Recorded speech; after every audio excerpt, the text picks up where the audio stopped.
danser dans un lieu sur soi enlevé. Quand la décision de jeûner nous plonge dans une des famines les plus violentes, quand la décision de prendre du temps pour prier ne fait que stimuler en nous l'envie de regarder la télé ou tout simplement d'aller commenter les publications les plus inutiles sur les réseaux sociaux, quand la décision de nous lever pour combattre spirituellement ne fait que nous donner plus encore envie de dormir, qu'est-ce que cela veut dire? Il y a un manque évident d'appétit pour les choses spirituelles.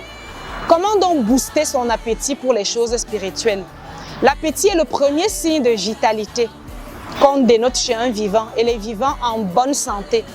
L'appétit est la première chose qui montre que nous sommes en bonne santé. S'il y a manque d'appétit, c'est qu'il y a manque de bonne santé et de vigueur. Si nous laissons notre chair régner, elle va devenir la seule principauté, la seule domination, la seule autorité qui va nuire à notre vie.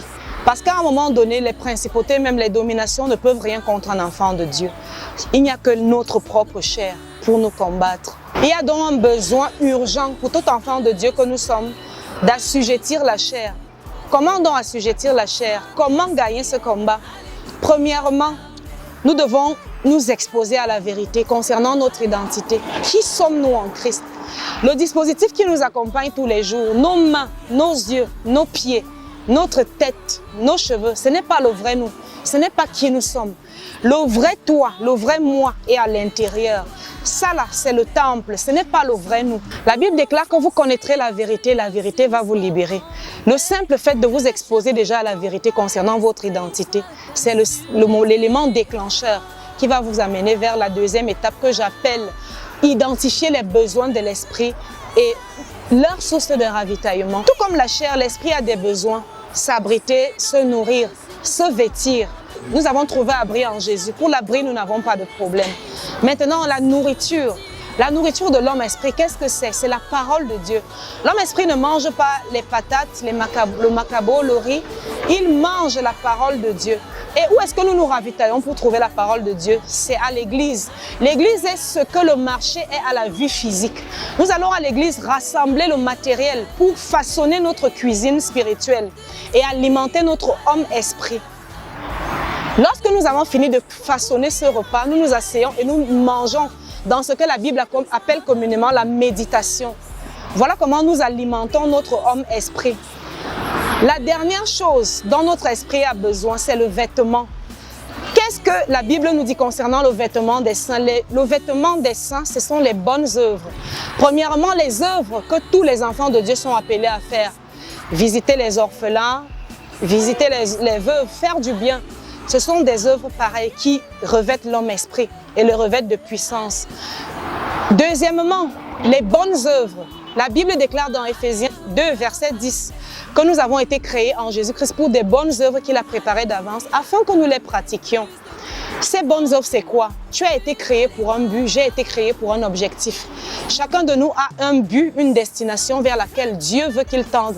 Et c'est la vision de sa vie. Cette vision revêt de puissance notre esprit pour comprendre l'objectif pour lequel il a été créé. Et c'est déjà un atout pour assujettir la chair.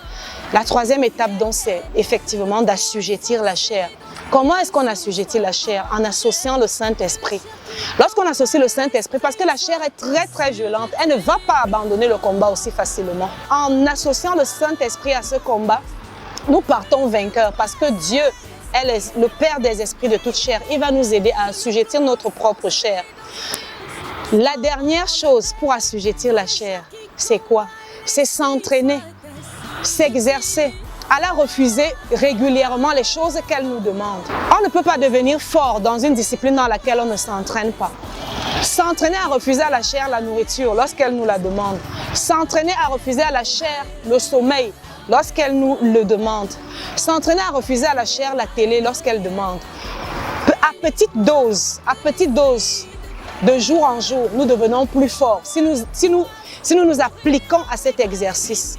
Voilà comment nous faisons pour assujettir notre chair et gagner le combat de la chair contre l'esprit et revêtir vraiment notre vraie identité qui est l'identité spirituelle. Les enjeux sont grands. Si nous n'apprenons pas à assujettir notre chair, même le jour où nous allons lui dire que nous avons été guéris par les meurtrissures de Jésus-Christ. La chair va nous dire que elle ne connaît pas ça, elle sait qu'elle est malade et elle connaît la maladie. Donc, elle va vous dire que vous ne lui avez jamais donné d'ordre et que ce n'est pas le jour de la maladie que vous allez commencer. Il faut assujettir la chair et l'habituer à se mettre sous l'autorité de l'esprit. Je prie pour que le Seigneur nous donne la force de comprendre ce message et quels sont les véritables enjeux. Soyons tous bénis au nom de Jésus. Amen. J'ai besoin de plus.